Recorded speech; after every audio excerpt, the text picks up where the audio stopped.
Hi friends, AS മീഡിയയുടെ പുതിയൊരു latest informative education വീഡിയോയിലേക്ക് സ്വാഗതം ചെയ്യുകയാണ്. കേരള സർവകലാശാല 1-ാം വർഷ ബിരുദ പ്രവേശനം FYUGP four year undergraduate programme 2025-26 online registration ആരംഭിച്ചിരിക്കുകയാണ്. സോ +2 കഴിഞ്ഞ് നിൽക്കുന്ന വിദ്യാർത്ഥികൾക്ക് 28-ാം തീയതി മുതൽ രജിസ്ട്രേഷൻ നടത്താവുന്നതാണ്. അപ്പോൾ അതിൻ്റെ കൂടുതൽ ഡീറ്റെയിൽസ് നമുക്ക് നോക്കാം.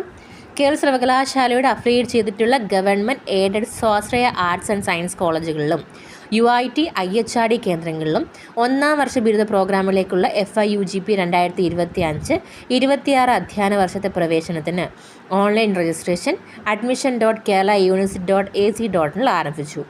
എല്ലാ കോളേജുകളിലെയും മെറിറ്റ് സീറ്റുകളിലേക്കും മറ്റ് സംവരണ സീറ്റുകളിലേക്കും ഏകജാലക സംവിധാനം വഴിയായിരിക്കും അലോട്ട്മെൻറ്റ്. കേരള സർവകലാശാലയുടെ കീഴിൽ അഫിലിയേറ്റ് ചെയ്തിട്ടുള്ള കോളേജുകളിൽ ബിരുദ പ്രവേശനം ആഗ്രഹിക്കുന്ന എല്ലാ വിദ്യാർത്ഥികളും മാനേജ്മെൻറ്റ് കോട്ട, community quota, sports quota, ഭിന്നശേഷിയുള്ളവർ, Tamil ഭാഷ ന്യൂനപക്ഷ വിഭാഗങ്ങൾ, ലക്ഷദ്വീപ് നിവാസികൾ ഉൾപ്പെടെ ഏകജാലക സംവിധാനം വഴി അപേക്ഷ സമർപ്പിച്ചിരിക്കണം.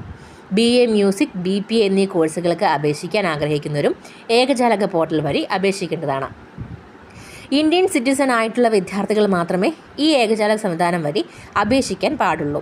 OCI കാർഡുള്ളവരോ വിദേശ വിദ്യാർത്ഥികളോ അഡ്മിഷൻ താല്പര്യമുള്ള പക്ഷം CGA@keralauniversity.ac.in എന്ന ഇമെയിലിൽ ബന്ധപ്പെടാവുന്നതാണ്. പരാതിരഹിതമായ ഓൺലൈൻ രജിസ്ട്രേഷൻ ലക്ഷ്യമിടുന്നതിനാൽ വിദ്യാർത്ഥികൾ അതീവ ശ്രദ്ധയോടെയും കൃത്യതയോടെയും രജിസ്ട്രേഷൻ നടപടികൾ പൂർത്തിയാക്കേണ്ടതാണ്. രജിസ്ട്രേഷൻ സമയത്ത് നൽകുന്ന മൊബൈൽ ഫോൺ നമ്പർ പ്രവേശന നടപടികൾ അവസാനിക്കുന്നതുവരെ ഒരു കാരണവശാലും മാറ്റാനായിട്ട് പാടുള്ളതല്ല. കാരണം അതിലായിരിക്കും നിങ്ങൾക്ക് ഈ ഒരു അഡ്മിഷൻ അലോട്ട്മെൻറ്റും കാര്യങ്ങളൊക്കെ ആയിട്ടുള്ള ഡീറ്റെയിൽസും കാര്യങ്ങളൊക്കെ അതിലായിരിക്കും ആഡ് ചെയ്യുക. അഡ്മിഷൻ റിലേറ്റ് ചെയ്തിട്ടുള്ള കൂടുതൽ ഒഫീഷ്യൽ ഇൻഫർമേഷൻസ് അറിയുന്നതിന് വേണ്ടിയിട്ട് ചാനൽ സബ്സ്ക്രൈബ് ചെയ്യാനായിട്ട് മറക്കരുത്. കൂടുതൽ ഇൻഫർമേഷന് വേണ്ടിയിട്ട് ആ ഒരു ബെൽ ഐക്കൺ കൂടി എനേബിൾ ചെയ്തിടുക. എങ്കിൽ മാത്രം നമ്മൾ അപ്ലോഡ് ചെയ്യുന്ന കാര്യങ്ങൾ നിങ്ങളിലേക്ക് കൃത്യമായിട്ട് എത്തുകയുള്ളൂ. Thank you so much.